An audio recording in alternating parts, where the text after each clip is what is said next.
Well, I think it's fair to say that this week was shit.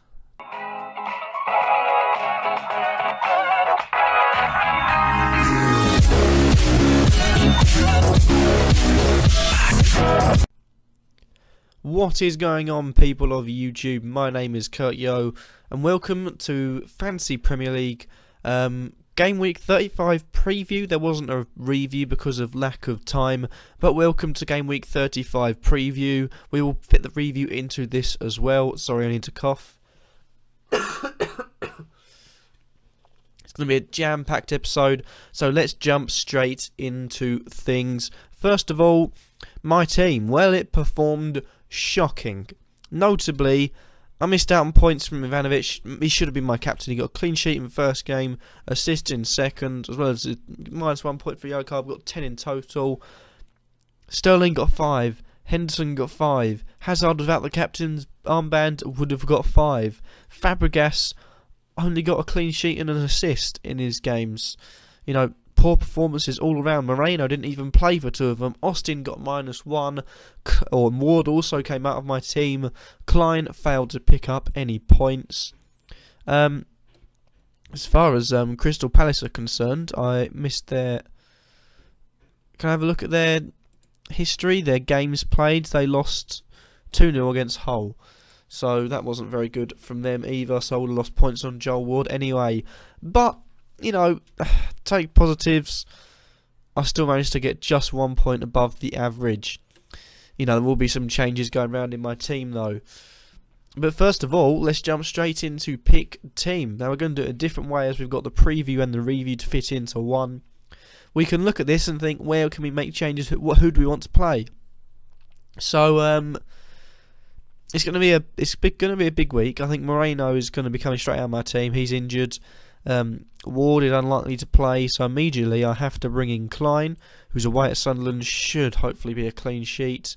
Manchester United away for Lescott. You know, I will be looking to maybe bring someone else in for that game. Hopefully get rid of Moreno, because I think besides that week he hasn't really got much for the team. Sorry for the coughing as well. I've been ill for what seems like years, and it won't go away. My midfield 5. Yeah, it's pretty good midfield 5. Going to be keeping that for now. And my attacking 3 of Austin, Kane and Murray will be changed. But looking at my team now, that's probably the team I'd play. You know, with Krul playing away against Leicester. Fancy him more than Myhill away against Manchester United. So on to the transfers. In our kitty, we have 3.9 million. We do need a new striker. I think Murray's going to start fading away this season, personally. So we need to be looking at some alternatives. And I think definitely Benteke is a choice. Didn't do anything against City, but game week's coming up. He's got Everton, West Ham, Southampton and Burnley. All games where he can pick up points. So in he comes.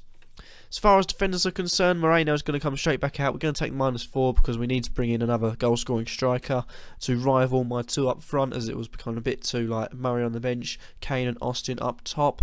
We're going to get rid of Moreno.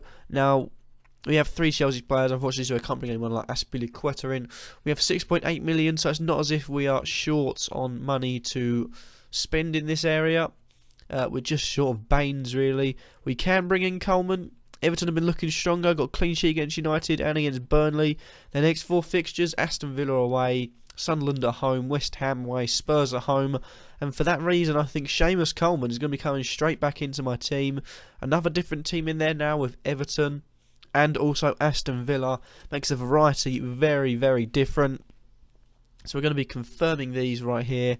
Moving on to pick team, where we can change our team around. Suddenly this all looks different, because now we've got Coleman. I didn't change my team, but we're going to have Klein, Coleman and Ivanovic. And if I'm going to be perfectly honest, Austin, I don't see him do much against Liverpool. Although saying that, Liverpool were beaten by Hull and had a 0-0 draw as well in their 2 games. I can't remember who it was against. West Brom, that's how So it's tough. It is tough, because I think I'm going to take a risk, and it's going to be one that many people would probably say I'm a bit doolally, I'd say, is the word. But Benteke is going to come in as against Everton. Although I was saying that, it's contradicting myself. I'm just going to go for it. Benteke is going to come in. Kane is going to come out. Now, hold on. Before any comments or spews towards me, I think City are getting strong again.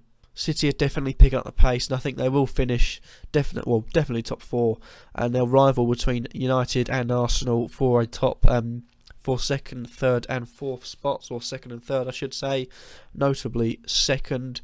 And I think they're getting not strong at the back, but I think it's towards the games where they'll start cancelling out the big players. Admittedly, their defence is pretty shambolic at times, with Company gone. Even Company has been in dreadful form this season in my eyes.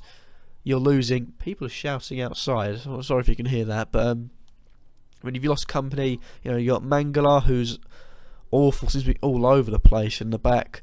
Zabaleta, who again is a great right back, hasn't really been up to form, when you mix him with Sanya, who's Lord knows what he's been doing this term.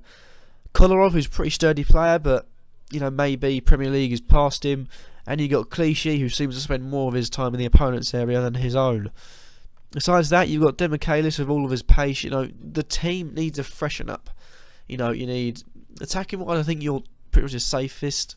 I think you need one or two more defenders and one or two more midfielders, notably a winger. As far as wingers are concerned, you can say you got Milner. He's not a winger to me. Milner should be playing in the centre.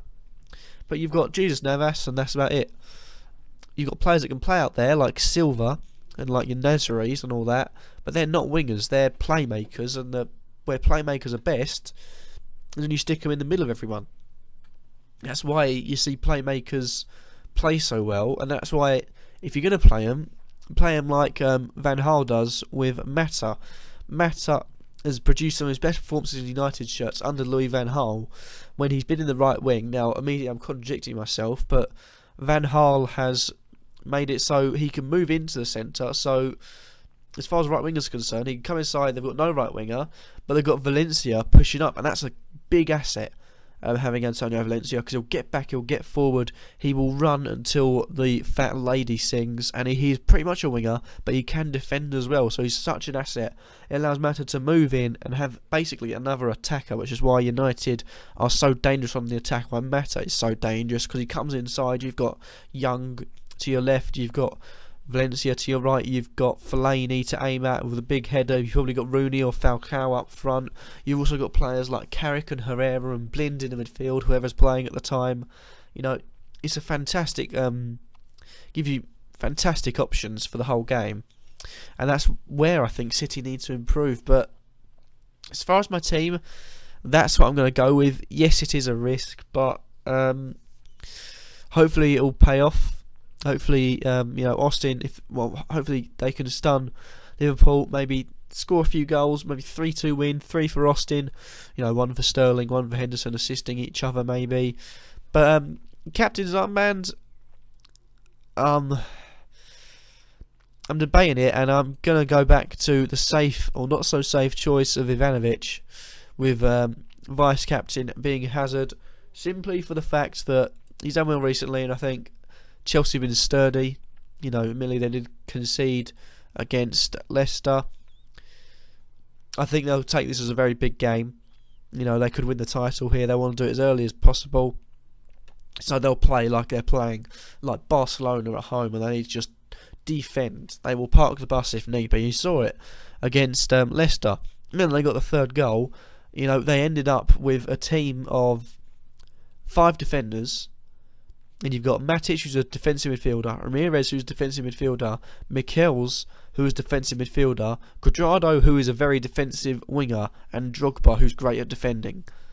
That's the sort of potential you've got to play against when you're playing against Chelsea. And Drogba was back a lot once they got the 2-second goal, especially when they got the third goal, as I watched the game. So, as far as I'm concerned, that's the changes I'm going to make.